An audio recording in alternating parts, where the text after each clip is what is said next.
Kemaritiman merupakan sebuah video mini ekspedisi yang menggambarkan kondisi nyata apa yang terjadi pada dunia maritim.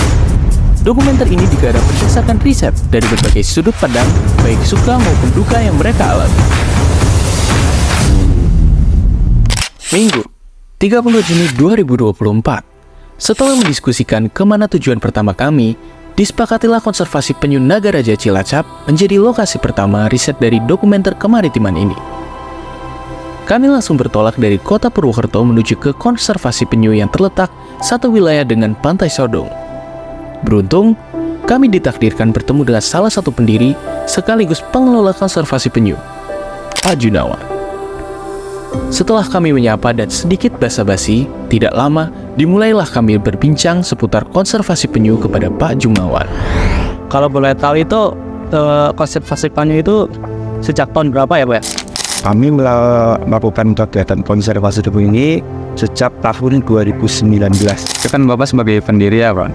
Itu awalnya tuh dari inisiatif dari sendiri, kayak dari masyarakat itu, atau emang dari pemerintah tuh udah ngasih sesuatu buat ini tuh harus ada konservasi dan Bapak sebagai salah satu pendirinya gitu? Jadi kami sendiri berawal dari mandiri. Jadi berawal dari mandiri, adanya masyarakat kami yang sebenarnya sudah mengenal masyarakat mengambil telur penyu jual dikonsumsi itu udah dari dulu sebenarnya. Cuman saya baru mulai tergerak hatinya untuk bisa menyelamatkan telur penyu ini sejak tahun 2019 karena adanya masyarakat kami yang memperjualbelikan telur penyu secara online atau secara sosial media. Nah ini kami takut sekali masyarakat saya terkena hukum karena sesuai dengan aturan bahwa telur penyu itu adalah bagian dari satwa langka yang dilindungi. Kami takutkan masyarakat memperjualbelikan ini secara online, takutnya nanti malah bermasalah dengan hukum. Nah, kami berusaha untuk bisa menyadarkan masyarakat. Awalnya kita ambil telur ini kita ganti temuan mereka gitu. Kita ganti dan saya belajar menetaskan telur penyu ini secara otodidak saja.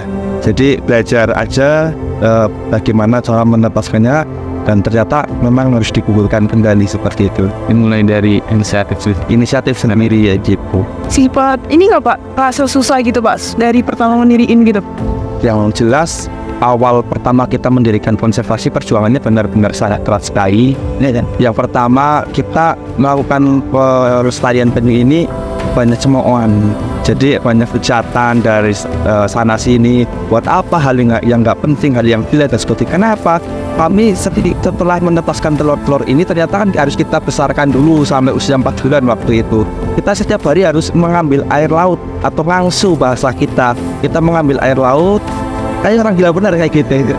Nah dari cemoohan seperti itu, hal yang gila seperti itu membuat saya semakin semangat untuk bisa melestarikan penyu dan alhamdulillah saat ini bisa menikmati hasil daripada konservasi ini dan kita bisa membangun konservasi penyu ini.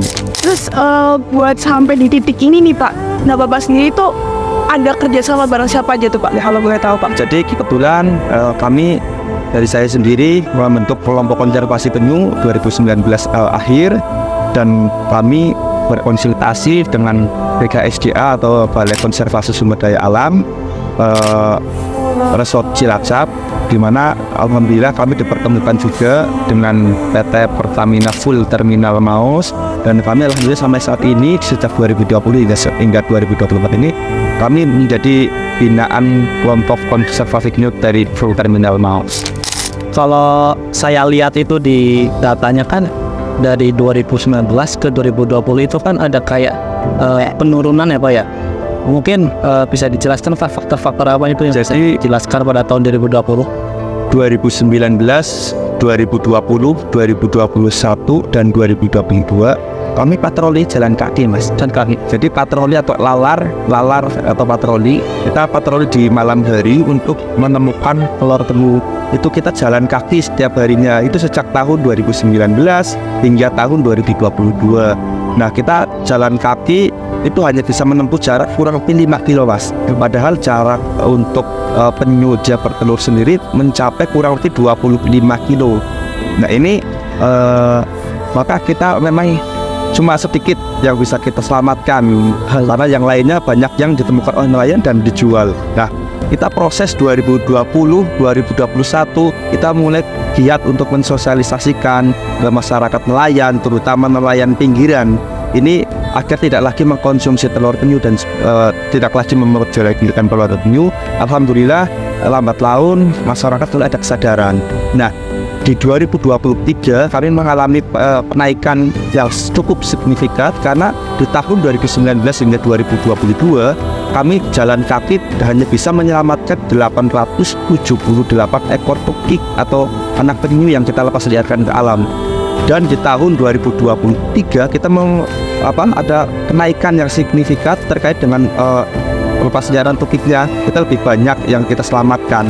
Kurang lebih tidak hanya di tahun 2023 saja ada 855 ekor tukik atau anak penyu. Ini adalah kenaikan yang sangat signifikan sehingga karena apa yang membuat kita semakin tinggi untuk yang kita selamatkan baik itu telur maupun tukiknya itu karena kita mendapatkan bantuan yakni kendaraan roda 2 trail, di mana kendaraan ini sangat membantu kami dalam upaya melestarikan penyu ketika musimnya mereka bertelur, dan kami lebih banyak wilayah jangkauan sampai kurang lebih 16 kilo garis pantainya itu. Karena di beberapa garis pantai memang kita tidak bisa sampai ke pantai Jetis karena di beberapa titik ini ada sungai-sungai buatan yang memang dari pembuangan air limbah. Oh, tadi kan Bapak sempat bilang ya, sempat kerjasama dengan Pertamina juga ya Pak ya. Dari Pertamina itu kan kalau nggak salah itu kayak ada dia buang limbah juga kan ke laut itu ada dampaknya apa ke penyu atau yang tadi yang Bapak sebutkan yang limbah tambak udang juga itu bagaimana dampaknya ke telur-telur penyu gitu Pak? Jadi karena aktivitas tambak itu kan sebagian di wilayah seperti wilayah Kecamatan Saung itu kan memang sangat melihat sekali kegiatan tambaknya, sehingga beberapa titik wilayah itu mulai jarang sekali ditemukan penyu mendarat. Karena hal ini kita berkat dari informasi dari para nelayan, mereka sekarang sudah mulai jarang menemukan penyu yang mendarat di daerah sekitar itu karena lokasinya sudah mulai ramai, seperti adanya tambak udang yang membuat wilayah tersebut itu terusik bagi satwa-satwanya. Di sisi lain adanya pembuangan air limbah ini kan menurut saya yang dibuang langsung ke laut atau ipalnya yang tidak baik ini kan dapat mencemari laut itu sendiri, terutama ketika malam hari ada pembuangan air limbah itu baunya kan memang luar biasa sangat menyengat. Di sisi lain ikan-ikan pun juga tidak mau mendarat ke lokasi yang dekat dengan wilayah yang bau seperti itu. Nah, itu begitu pula dengan satwa penyu ini gitu. Dia tidak menyukai pantai-pantai yang memang konstur airnya itu kurang bersih gitu. Sebenarnya Pertamina ngasih bantuan ke sini dari Bapak tahu apa alasannya itu kenapa? Karena mereka memandang kegiatan ini perlu untuk dilestarikan. Jadi mereka juga punya tanggung jawab sosial, di mana mereka pada dasarnya kan perusahaan yang mengeksploitasi bumi, dan mereka juga punya kewajiban untuk menghijaukan ataupun memberikan sedikit dari hasil yang mereka eksploitasi untuk lingkungan, terutama seperti kami ini adalah kegiatan yang berkelanjutan, setiap tahun pasti ada, dan kegiatan ini alhamdulillah selalu disupport dari Pertamina itu sendiri. Menurut Bapak sendiri untuk saat ini tuh masih ada kekurangan nggak Pak untuk tempat ini Pak gitu? Sebenarnya mau dibenahi lagi atau tidak Pak? Harapan kami nanti ke Pertamina sebenarnya kami ingin sekali memperluas tempat konservasi ini karena untuk saat ini kunjungan sekolah itu semakin ramai, dan juga wisata pendidikan semakin tinggi, antusias dari berbagai universitas ataupun mahasiswa yang datang ke sini juga semakin tinggi. Harapan kami diperbanyak fasilitas untuk kegiatan edukasinya, pendidikannya gitu. Dan alhamdulillah saat ini kami juga masih ada beberapa fasilitas yang mungkin ala kadarnya, cuman alhamdulillah kita agak sedikit lengkap, ada mesnya juga di sini nih, kegiatan mahasiswa magang. Coba mungkin dari pemerintah daerahnya ini ada support apa bantuan nggak Pak untuk di konservasi penyu ini Pak gitu? Pak belum ada gitu? Iya Pak, gimana itu Pak? Belum ada. Belum ada ya? Belum. Belum ada. Belum tergerak tuh Pak. Cuman kemarin alhamdulillah di 2023 ini 2024 ini kami dari pemerintah sendiri mulai memperhatikan kami dengan Dinas Kelautan Provinsi ini mengawali melakukan kajian kawasan konservasi, di mana kawasan konservasi ini adalah ruang lautnya dulu yang dikonservasi, dan ini sedang disosialisasikan kepada masyarakat untuk ditetapkan menjadi kawasan konservasi. Gitu.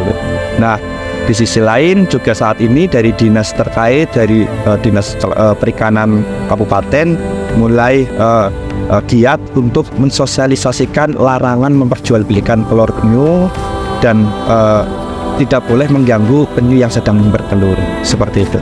Tapi kalau daerah sini kan, kalau saya lihat kan dekat daerah PLTU, baik juga ada dampaknya ke penyu juga di Rimbayan, di Bedukan itu. Sebenarnya ada dampak positif negatifnya memang ada Mas. Jadi ya sebagian pembangkit listrik tenaga uap itu sendiri juga penyu mulai geser ke pantai-pantai yang lebih sepi. Sebenarnya di daerah sekitar Bunton itu atau kawasan PLTI jadi masih ada penyu yang mendarat untuk bertelur. Cuman mereka lebih bergeser ke pantai-pantai yang seperti ke Pantai Sodom, Pantai Geliman Pasir, ke pantai-pantai yang lebih sepi. Jadi mereka lebih aktif di pantai-pantai yang lebih sepi. Itulah harapannya nanti setelah dikaji menjadi kawasan konservasi ini, aktivitas di malam hari lebih berkurang, seperti itu. Ini berarti kalau sudah dikembangbiakan, udah besar itu penyunya dilepas ya?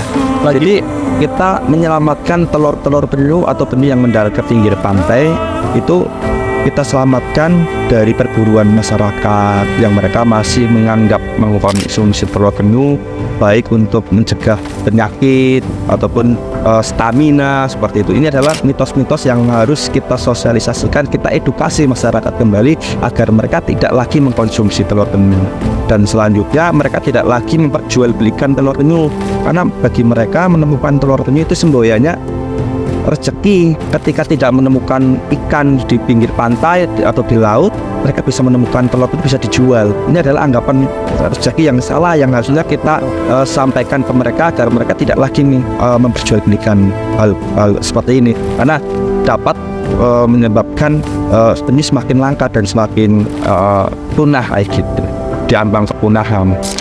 Perbincangan bersama Pak Jubawan sangat berkesan. Hanya saja, kami harus tetap konsekuen dengan tujuan yang sudah kami sepakati. Ada rasa kekecewaan karena mengetahui status penyu yang terancam punah, tetapi masih dianggap enteng oleh beberapa oknum masyarakat. Ada perasaan simpati sekaligus bangga melihat perjuangan pengelola konservasi yang secara independen melestarikan penyu serta lingkungannya. Ternyata, bumi masih memiliki orang-orang yang baik. Perjalanan mini ekspedisi dokumenter kemaritiman tidak akan berhenti di sini saja. Masih banyak tempat lain yang ingin kami tuju untuk mencari tahu situasi dan kondisi yang benar-benar mereka alami. Fiat Justitia Ruat Kalu. Hidup mahasiswa, hidup rakyat Indonesia, dan hidup nelayan Indonesia. Mini ekspedisi Stos Palmar, siap mengawal. Mana